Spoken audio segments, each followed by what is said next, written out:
इस लेक्चर में हम इंजेक्टिव, सर्जेक्टिव और बाइजेक्टिव फंक्शन के बारे में जानेंगे, जिनके दूसरे नाम हैं one one, many one, onto और इन टू। ये आपके जो फंक्शंस होते हैं या टाइप्स ऑफ फंक्शंस हैं जो कि उसकी मैपिंग पे बेस्ड होती है। जो ये क्लासिफिकेशन है कि ये one one, many one, onto और इन टू फंक्शन, ये उसकी मैपिंग पे बेस्ड होता है कि फंक्शन की मैपिंग किस तरह की बन रही है। ये एक तरह का क्लासिफिकेशन है और ये टॉपिक बहुत ज़्यादा ज़रूरी है इनवर्स फंक्शन को समझने के लिए, ठीक है। और इनवर्स फंक्शन अगर आपने अपनी एनसीईआरटी देखी हो तो आपका एनसीईआरटी का चैप्टर 2 इनवर्स ट्रिग्नोमेट्रिक फंक्शन है। तो इस चैप्टर के अंदर जब आप इनवर्स फंक्शन अच्छे से पढ़ लोगे तभी आपको वो इनवर्स ट्रिग्नोमेट्रिक फंक्शन भी समझ आएगा, अदरवाइज बहुत सारी चीज़ें उसमें रटनी पड़ जाएंगी। तो इस लेक्चर के लिए आपको ज़रूरत होगी क्लास 11th का फंक्शन का जो टॉपिक था वो पूरा डिटेल में आता हो, पूरा अच्छे से उसमें कि फंक्शन और रिलेशन में फ़र्क क्या होता है, फंक्शन की जो प्रॉपर डेफिनेशन है, डोमेन, रेंज, कोडोमेन क्या होते हैं और कैसे निकाला जाता है, फंक्शन का जो बेसिक क्लासिफिकेशन है, पॉलिनोमियल फंक्शन, मॉड्यूलस फंक्शन, जो बेसिक थोड़ी बहुत क्लासिफिकेशन उस टाइम बताई थी वो सब आपको पता होनी चाहिए। इस बार की जो हमारी क्लासिफिकेशन है तभी आपको वो अच्छे से समझ आएंगी, ठीक है। तो अगर आपने 11th का टॉपिक अच्छे से नहीं पढ़ा तो वो सारे लेक्चर्स चैनल पे हैं, आप पहले जाके देख सकते हो, उसके बाद ये लेक्चर देखोगे बहुत अच्छे से समझ आएगा। और अगर आपने देख रखा है तो हम शुरुआत करते हैं।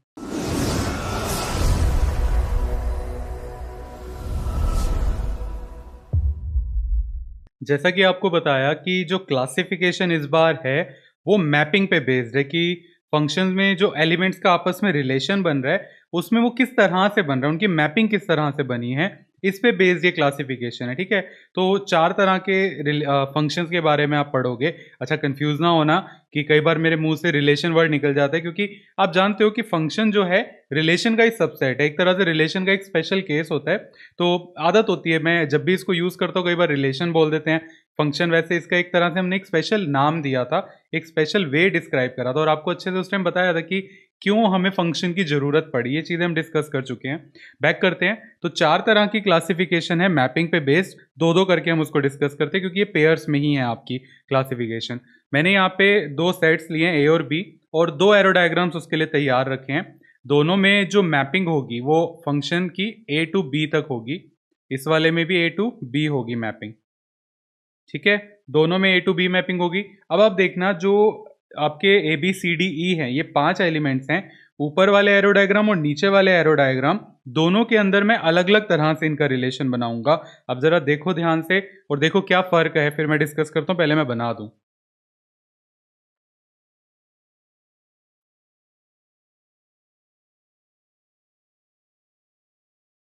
ओके, ये आपके सामने है। देखो जरा, ऊपर वाले जो एरो डायग्राम है और नीचे वाला एरो डायग्राम, दोनों में फर्क है। क्या फर्क है पहले ये देख लो, क्या दोनों फंक्शंस हैं? ऊपर वाले में फंक्शन की डेफिनेशन क्या थी कि पहले सेट का कोई भी एलिमेंट खाली ना बचे और हर एलिमेंट की सिंगल इमेज बने, राइट। तो दोनों के अंदर ही पहले सेट का कोई एलिमेंट खाली नहीं बच रहा, दोनों में ही। और ऊपर देखोगे ए बी सी डी की सिंगल सिंगल इमेजेस हैं, नीचे भी ए बी सी डी की सिंगल इमेजेस हैं, लेकिन यहाँ पर एक छोटा सा फर्क आया कि ए और बी की कॉमन इमेज है, सेम इमेज है, ठीक। ऐसे ही डी और ई की कॉमन इमेज है लेकिन सिंगल इमेजेस हैं, एक से ज्यादा इमेजेस नहीं बन रही, इसलिए हमारा फंक्शन है। ये चीजें हम डिस्कस कर चुके हैं 11th के अंदर। तो अब फिर फर्क किस चीज का यहाँ पर?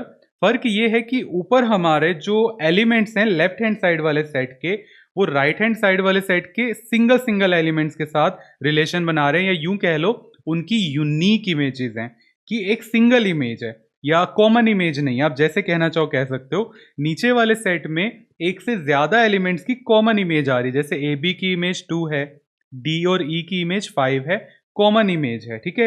इसी बेसिस पे ये हमारे दो डिफरेंट टाइप्स ऑफ फंक्शंस हो गए।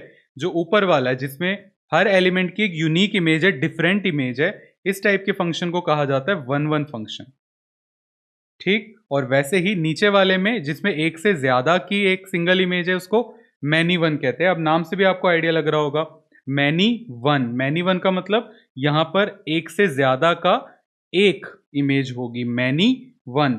अब यहां पे कहोगे मैंने तो 2 लिए हैं एग्जाम्पल, तो मैंने तो सिर्फ एक एग्जाम्पल लिया है जिसमें 2 एलिमेंट्स की एक इमेज बन रही है, लेकिन 4 एलिमेंट्स की भी एक इमेज बन सकती है, 10 की भी बन सकती है, इसलिए जो नाम दिया गया मैनी वन दिया गया, ठीक। ऐसे ही ऊपर आपका हर एलिमेंट की यूनिक इमेजेस हैं, एक की एक ही इमेज है, हर एक की एक इमेज है, इसलिए उसको वन वन फंक्शन कहा जाता है। इनके नाम में ही इनका मतलब छुपा हुआ है, राइट ना।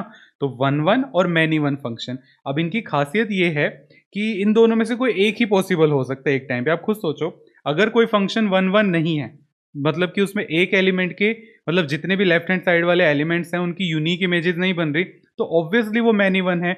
एक से ज्यादा एलिमेंट्स की कॉमन इमेज आ रही होगी, राइट ना। और अगर वो मैनी वन नहीं है तो वो वन वन है। तो दोनों में से कोई एक ही एग्जिस्ट करता है एक टाइम पे। ये एक अच्छी चीज होगी, क्योंकि जब आपसे क्वेश्चन में कहेंगे या प्रैक्टिकल लाइफ में आपको चेक करना हो कि क्या ये वन वन है या मैनी वन है, तो आपको दोनों के लिए कोई दो डिफरेंट टेस्ट लगाने की जरूरत नहीं है। एक पे टेस्ट कर लो कि वन वन है या नहीं। अगर वन वन इस पे ट्रू निकलता है तो ओके वन वन है, अगर फॉल्स निकलता है तो ऑब्वियसली वो मैनी वन है। क्योंकि अगर एक एलिमेंट की यूनिक इमेज नहीं बन रही तो इसका मतलब एक से ज्यादा एलिमेंट्स की कोई कॉमन इमेज आ रही है, वो मैनी वन वाला केस होगा। सिंपल सी चीज, और ये ज्यादा आसान हो जाता है और नाम भी इसके इजी हैं। अच्छा, इसका एक और नाम है जिससे इसको जाना जाता है, वो है इंजेक्टिव। अब आप वर्ड यूज कर सकते हो इनके आगे, वन वन फंक्शन कह लो या वन वन मैपिंग कह लो या इंजेक्टिव फंक्शन कह लो, इंजेक्टिव मैपिंग कह लो। ये इनके इस्तेमाल में है कि हम सेंटेंस में इनको कहाँ पे जोड़ रहे हैं। अगर हम मैपिंग के बारे में बात कर रहे हो तो हम मैपिंग वर्ड लगा देते हैं, फंक्शन के बारे में बात कर रहे हो तो वन वन फंक्शन कह देते हैं, इंजेक्टिव फंक्शन कह देते हैं, तो और मैपिंग कह रहे हो तो वन वन मैपिंग बोल देते हैं। तो सिर्फ इस्तेमाल का फर्क है, कहने के लहजे का फर्क है, मतलब में कोई फर्क नहीं आता, ठीक है ना। तो इसको इंजेक्टिव कहा जाता है, इसका कोई अलग से नाम नहीं है। क्योंकि अगर कोई भी फंक्शन इंजेक्टिव नहीं है तो ऑब्वियसली वो मैनी वन है। और एक और भी रीजन है इसका नाम नहीं होने का, क्योंकि इनवर्स फंक्शन जो कि आपको बताया कि इसकी एप्लीकेशन है, उसके लिए हमें वन वन की जरूरत पड़ती है, मैनी वन की जरूरत वहां नहीं होती। अगर वहां मैनी वन आ रहा होता है तो हमें दिक्कत होती है। क्या होती है वो इनवर्स फंक्शन के टाइम पे देखेंगे, इनवर्स ट्रिग्नोमेट्री में नहीं, इसी चैप्टर का जो इनवर्स फंक्शन का टॉपिक है। तो ये था आपका पहला क्लासिफिकेशन, वन वन और मैनी वन। अब सवाल ये कि एरो डायग्राम से तो मैंने आपको ये चीज़ समझा दी, लेकिन जब हमें क्वेश्चन दिया जाता है ना, तो उसमें फंक्शन इस तरह से दिया जाता है कि फंक्शन जो है या तो एक्स स्क्वायर है या एक्स क्यूब है या कुछ भी अलग तरह का एक इस तरह का फंक्शन भी दे सकते हैं, ऐसे कुछ भी दे सकते हैं। तो और दूसरा, उनकी जो मैपिंग होती है जनरली वो रियल टू रियल होती है, यानी कि इनफाइनाइट सेट्स पे होती है। एरो डायग्राम तो वहाँ पॉसिबल है नहीं। तो ऐसे केसेस में हम कैसे चेक करेंगे कि वो फंक्शन वन वन है या मैनी वन है, ये हमें चेक करना होगा। तो उसके लिए हमें एक टेस्ट बनाना होगा, एक रूल डिराइव करना होगा। और वो जो डेरिवेशन है पूरी पूरी की तरह पूरी पूरी लॉजिकल है, पूरी की पूरी लॉजिकल ही है वो डेरिवेशन। देखते हैं कि हम उसको कैसे डिराइव करेंगे। पहले मैं इसी को लेके आपको एग्जांपल देता हूँ, फिर मैं प्रैक्टिकल वाले एक्स स्क्वायर और एक्स क्यूब लेके भी करके दिखाता हूँ। तो आपको पता है कि ऊपर वाला जो हमारा एरो डायग्राम है ये वन वन को रिप्रेजेंट कर रहा है, नीचे वाला मैनी वन को। तो अगर मैं इसको वो पुरानी जो फंक्शन वाली नोटेशन थी उसमें लिखूँ कि इन एलिमेंट्स को एक्स मान लिया और इसको फंक्शन ऑफ एक्स मान लिया, तो अगर एक एक करके वैल्यू रखी जाए तो फंक्शन ऑफ ए आपको क्या रिटर्न कर रहा है, 2। फंक्शन ऑफ बी आपको रिटर्न कर रहा है यहाँ पर 5। फंक्शन ऑफ सी रिटर्न कर रहा है 1। फंक्शन ऑफ डी रिटर्न कर रहा है 3। और फंक्शन ऑफ ई ये आपको रिटर्न कर रहा है 4। ठीक है, ऐसे ही यहाँ पर भी इसको x मान लेते हैं और ये हमारा फंक्शन ऑफ x। तो जो फंक्शन ऑफ a है वो आपको रिटर्न कर रहा है 2 और फंक्शन ऑफ b भी आपको रिटर्न कर रहा है 2। फंक्शन ऑफ c रिटर्न कर रहा है 1। फंक्शन ऑफ d रिटर्न कर रहा है 5 और फंक्शन ऑफ e रिटर्न कर रहा है 5। ये आपके सामने है, मैंने लिख दिया। एक तरह से रोस्टर फॉर्म जो उनका था तरीका वो मैंने यहाँ लिख दिया। अब इनमें देखो क्या कोई कॉमन पैटर्न फॉलो हो रहा है, क्योंकि जो पैटर्न है ना वही हमारा रूल बनेगा जिससे हम चेक कर पाएंगे कि वन वन है या मैनी वन है कोई फंक्शन, उसकी मैपिंग किस तरह से बन रही है। पैटर्न कैसे, हम कॉमन वाली चीज उठाते हैं, तो एफ भी आपको दिख रहा है ना, मैंने जान के ऑलरेडी अलग करके लिख दिया क्योंकि मैं इसी का एग्जाम्पल लेने वाला था। इस वाले केस में जो एफ ऑफ ए या फंक्शन ऑफ ए और फंक्शन ऑफ बी, जिसको हम जनरली एफ भी बोल देते हैं जो कि गलत है, पता हो आपको, ये दोनों इक्वल हैं। ऊपर वाले केस में फंक्शन ऑफ ए और फंक्शन ऑफ बी ये इक्वल नहीं है।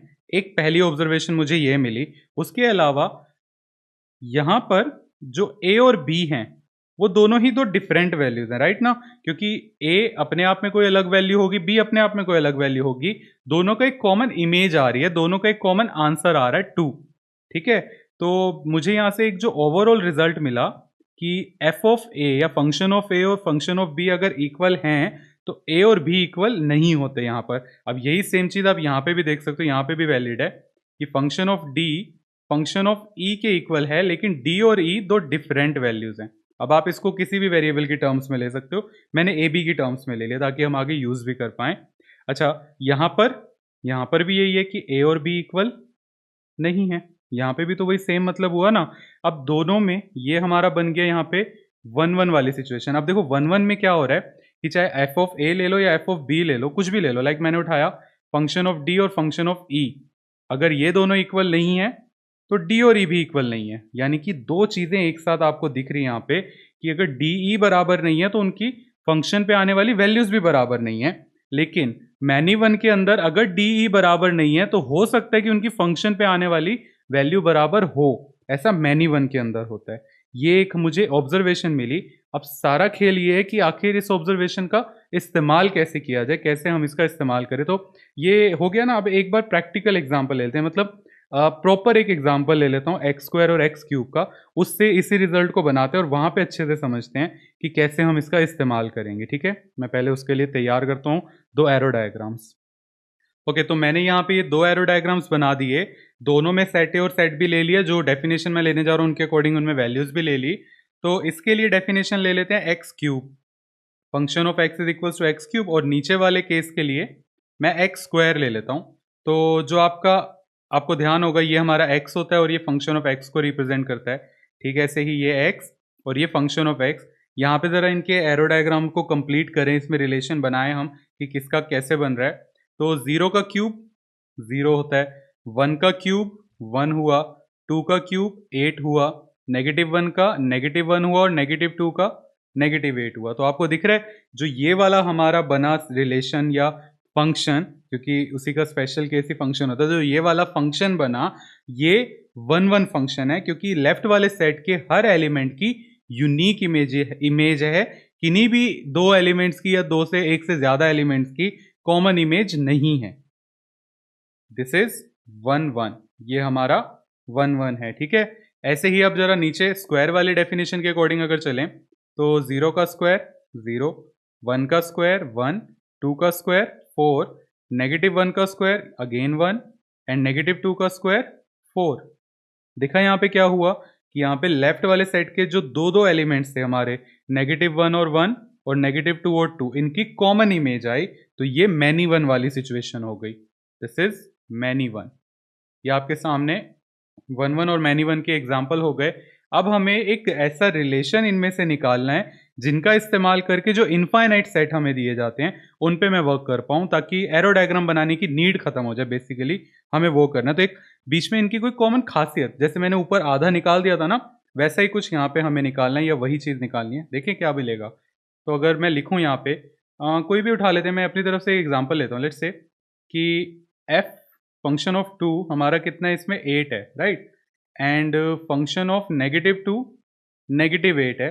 तो इसमें हो क्या रहा है कि फंक्शन ऑफ 2 जो है वो फंक्शन ऑफ -2 के इक्वल नहीं है, ये मुझे यहाँ पे दिख रहा है, और 2 और -2 भी इक्वल नहीं है, दोनों इक्वल नहीं है। तो मुझे एक ये ऑब्जर्वेशन मिली कि ना तो फंक्शन की वैल्यू बराबर है, ना ही जो उसके अंदर वेरिएबल यूज जो वैल्यू यूज हुई वो बराबर है। यही सेम रिजल्ट मुझे ऊपर भी मिला था कि f of a is not equal to f of b, और ना ही उनके अंदर वाले इक्वल हैं। वही सेम रिजल्ट मुझे यहाँ पे भी मिला, ऑब्वियसली मिलना वही था। अच्छा, यही चीज़ अगर मैनी वन में करूँ तो फंक्शन ऑफ 2 एफ ऑफ 2 हमारे पास 4 है यहाँ पर, आपको दिख रहा है, और -2 पे भी आंसर 4 आ रहा है, राइट ना। तो यहाँ पे मुझे मिला कि फंक्शन ऑफ 2 फंक्शन ऑफ -2 के तो बराबर है, लेकिन 2 -2 के बराबर नहीं है। ये दोनों दो डिफरेंट वैल्यूज हैं। यही चीज़ मैंने ऊपर लिखी थी कि function of a function of B के बराबर आ गया, लेकिन उसके अंदर वाले ये ए और बी वो बराबर नहीं होते। तो ये मैनी वन का टेस्ट हो गया, और एक्चुअल में यही हमारा 1-1 और मैनी वन का टेस्ट है। लेकिन एक छोटी सी चीज़ है ना, मैंने आपसे क्या कहा कि अगर कोई फंक्शन 1-1 नहीं होगा तो वो मैनी वन होगा, और अगर मैनी वन नहीं होगा तो 1-1 होगा। अब अगर मैं दो डिफरेंट टेस्ट इनके लिए निकालूंगा जिनमें कोई आपस में मेल नहीं है, कोई जोड़ नहीं आ रहा बीच में, तो फिर मुझे दोनों के लिए अलग अलग टेस्ट करना पड़ेगा। 1-1 के लिए अलग चेक करो, मैनी वन करो, वो अजीब सा हो जाएगा। तो हम ऐसा कोई रूल बनाने की कोशिश करते हैं जिसमें जो शुरुआत है वो दोनों की एक ही तरह से हो। कैसे मतलब हुआ इस बात का? अब अगर मैं इन्हीं को जो मैंने नंबर्स लिखे हैं, इनको अल्फ़ाबेट से रिप्लेस कर दूँ कि फंक्शन ऑफ 2 की जगह a ले लेता हूँ, -2 की जगह b, इधर भी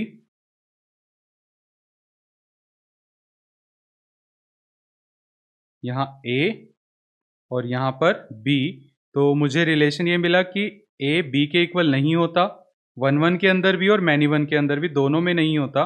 अच्छा, और दूसरी चीज़ जो दोनों में अभी तक एक फ़र्क है वो ये है कि function of a function of b के बराबर नहीं होता 1 में, लेकिन मैनी 1 में वो बराबर हो जाता है, वो इक्वल होता है।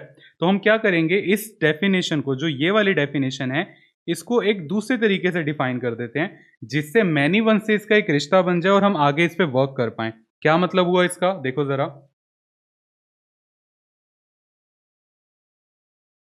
हाँ, अब देखो ज़रा क्या मतलब हुआ उसका, कि अगर यहाँ पे मैंने लिखा है कि फंक्शन ऑफ a अगर b के इक्वल नहीं आ रहा, फंक्शन ऑफ b के इक्वल नहीं है, तो a भी b के इक्वल नहीं है। इसको दूसरे तरीके से अगर मैं कहूँ, तो ये कह सकता हूँ कि अगर function of a function of b में आएगा, तो ऐसा तभी होगा जब a और b बराबर हो। यानी कि अगर ऊपर चलें वापस 1 वाले केस में, यहीं पे, कि अगर मेरे दो आंसर सेम आ रहे हैं, f2 अगर 8 है और एक और वैल्यू है जो 8 आंसर दे रही है, मुझे नहीं पता वो वैल्यू क्या है, तो वो वैल्यू सिर्फ 2 ही हो सकती है, किसी और पे 8 नहीं आ सकता।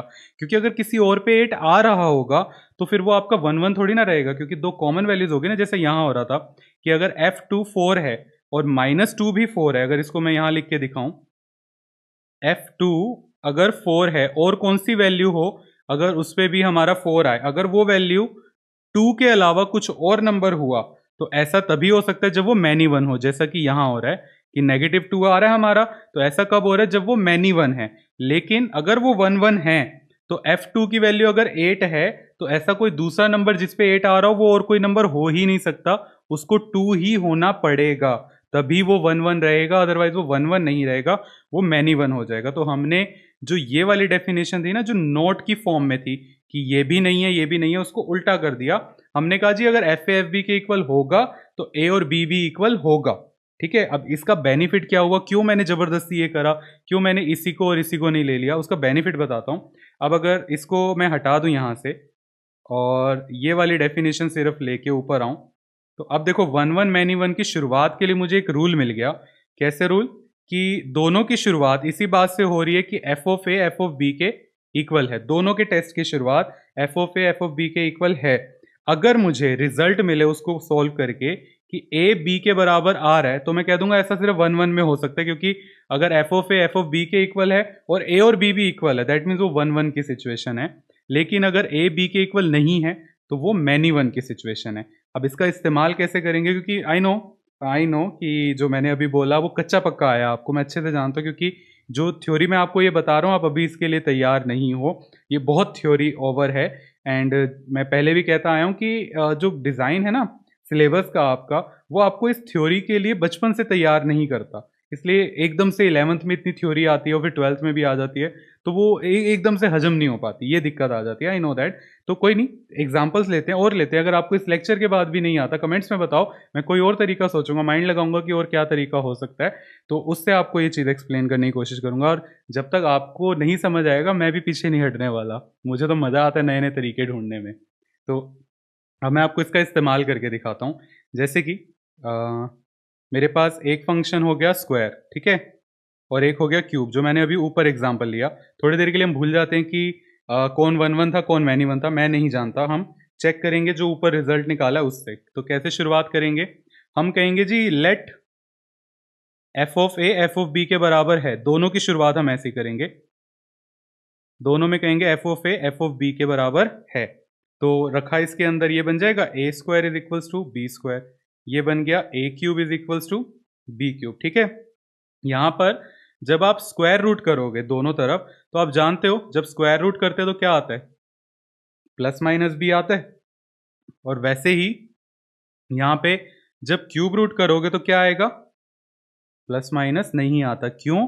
क्योंकि 4 का जो रूट होता है वो पॉजिटिव नेगेटिव कोई भी हो सकता है, लेकिन 8 का जो क्यूब रूट होता है वो 2 ही होगा, और -8 का जो क्यूब रूट होता है वो -2 ही होता है। तो जो हमारे ऑड वाले रूट्स होते हैं उनमें प्लस माइनस की सिचुएशन नहीं बनती, इवन वाले में बनती है।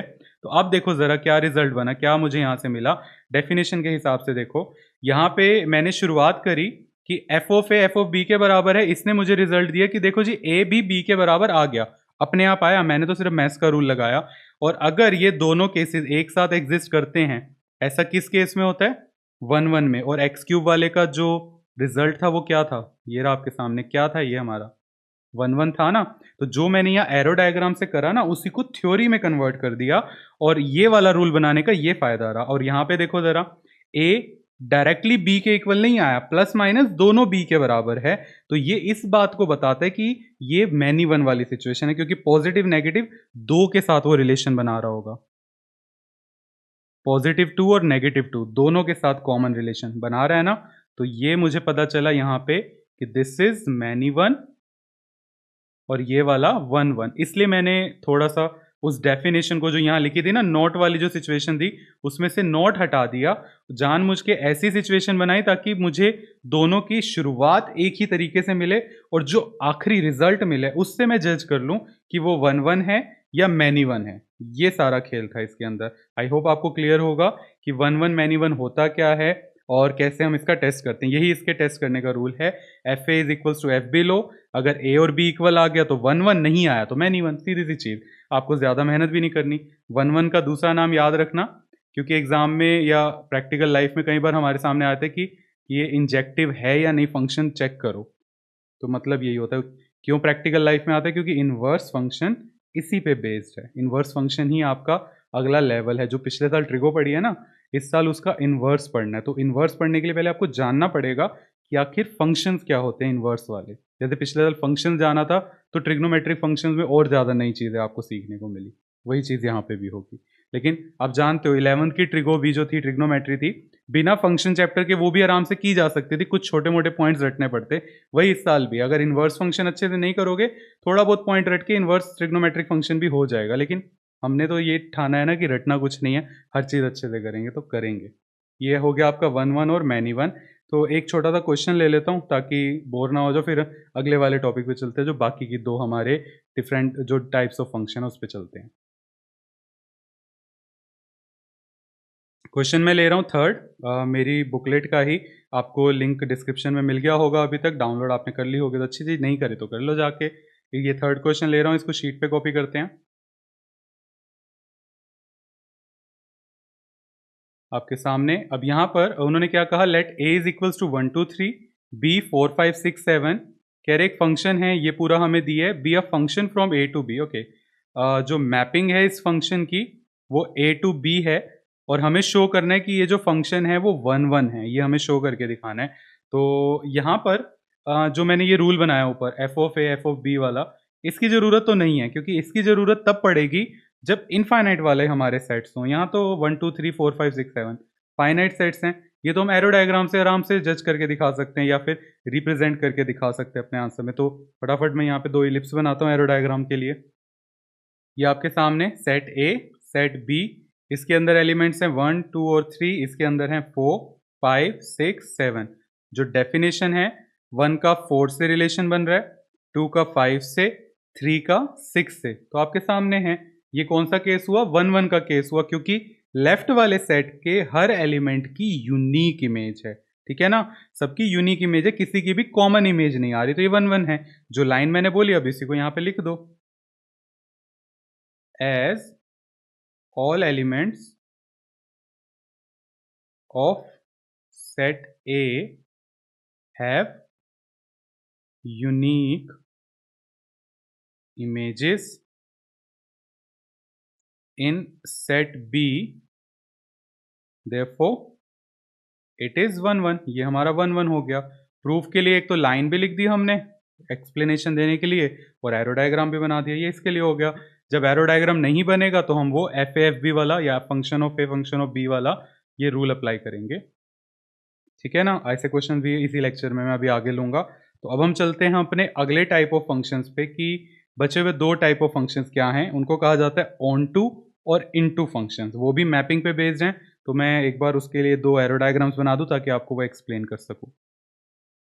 अभी जो हमने क्लासिफिकेशन देखी वन वन और मैनी वन, उसके अंदर क्या होता था कि पहले सेट के एलिमेंट्स किस तरह से दूसरे सेट से रिलेशन बना रहे हैं, उसके बेसिस पे, उसकी मैपिंग के बेस पे वो क्लासिफिकेशन थी। अब जो क्लासिफिकेशन है वो ये है कि दूसरा सेट वो कैसा बन रहा है, उसके अंदर जो एलिमेंट्स है वो किस तरह से रिलेशन बना रहे हैं, मतलब दूसरे सेट पे अब हम फोकस रखेंगे कि वो कैसे बना रहे हैं। तो यहाँ पे दो मैंने फिर से वही सेम एरो डायग्राम्स लिए, अब इन पे मैं यहाँ पे एरोज लगा रहा हूँ, रिलेशन बना रहा हूँ। आप देखो जरा और एक डिफरेंस पता करने की कोशिश करो। उस डिफरेंस पे फोकस मत करना, वन वन मैनी वन, दूसरे सेट में क्या फर्क है उसमें फोकस करने की कोशिश करो। देखो जरा, ये आपके सामने मैंने बना दिया एरोस। देखो क्या फर्क आ रहा है इसके अंदर।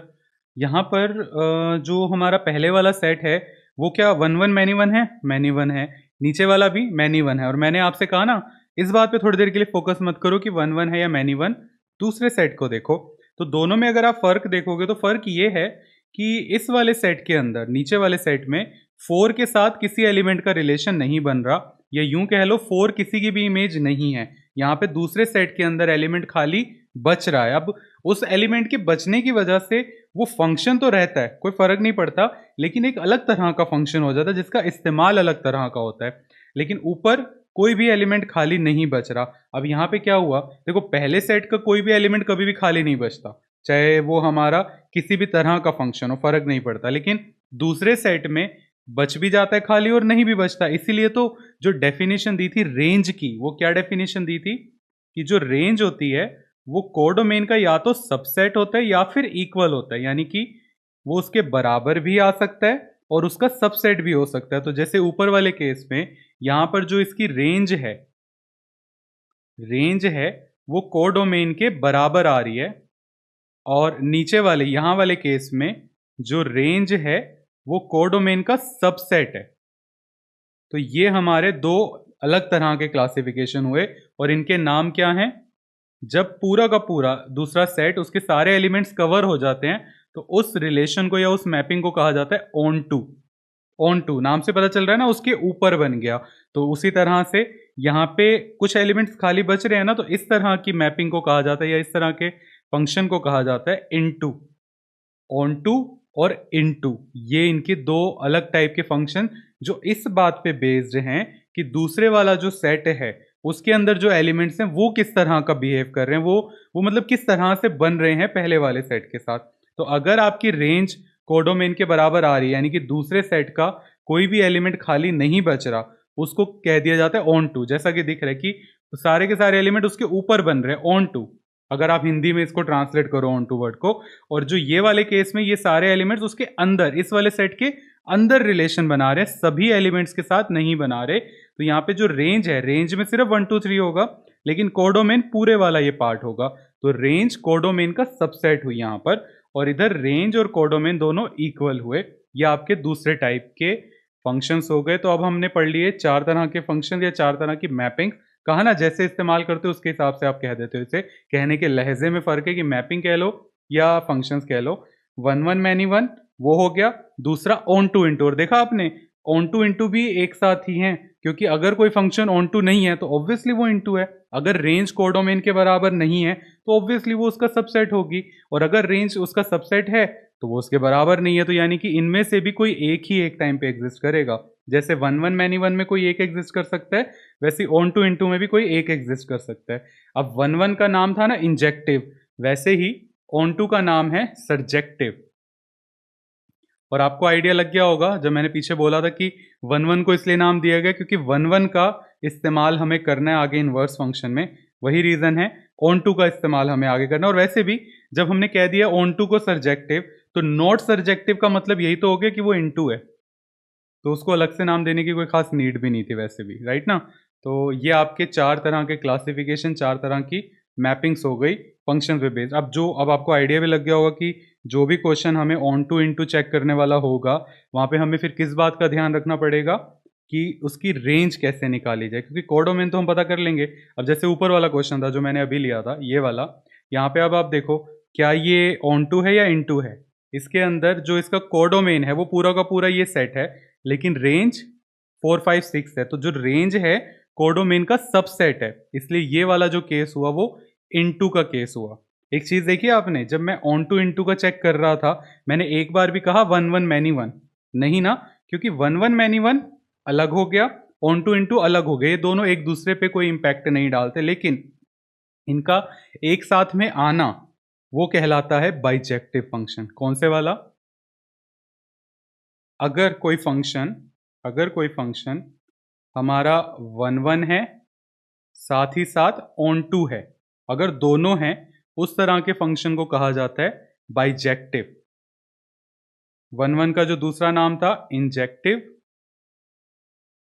और ऑन टू का दूसरा नाम सरजेक्टिव। तो इंजेक्टिव और सरजेक्टिव फंक्शंस मिलके हमारा बाइजेक्टिव बनाते हैं, लेकिन ये दोनों एक दूसरे पे कोई इंपैक्ट नहीं डालते। इंजेक्टिव अलग से चेक होता है, सरजेक्टिव अलग से चेक होता है, और अगर कोई इंजेक्टिव नहीं है तो ऑब्वियसली वो मैनी वन है, और अगर कोई सरजेक्टिव नहीं है तो वो इनटू है, अगर कोई ऑन टू नहीं है तो वो इनटू है, अगर कोई वन वन नहीं है तो वो मैनी वन है, और अगर वन वन ऑन टू दोनों हैं तो उसको बाइजेक्टिव कहते हैं। और कोई फंक्शन अगर बाइजेक्टिव होता है तब हम उसका इस्तेमाल इनवर्स फंक्शन में कर पाते हैं। क्यों? रीजन वहां पर। तो ये हो गया आपका टॉपिक पूरा। ये सारी चीजें थी। वन वन मैनी वन के लिए टेस्ट आपको बता दिया, एफ ऑफ ए और एफ ऑफ बी करके वो टेस्ट होगा। और ऑन टू इनटू के लिए आपको रेंज निकालनी है, अगर रेंज कोडोमेन के इक्वल आ गई तो ऑन टू, नहीं आई तो इनटू। ये सारा काम है आपका, अब ये करना है इसके अंदर, इसलिए मैंने कहा था रेंज कोडोमेन और डोमेन वाला टॉपिक आपको अच्छे से आता हो जो 11th में करा था। ठीक है जी, इसको यहीं एंड करते हैं। जो इसका सेकंड पार्ट होगा उसके अंदर मैं इस लेक्चर के क्वेश्चन लेता हूँ, अदरवाइज फिर लेक्चर की लेंथ लंबी हो जाती है, तो उसको जल्दी अपलोड करूँगा। तब तक के लिए अलविदा।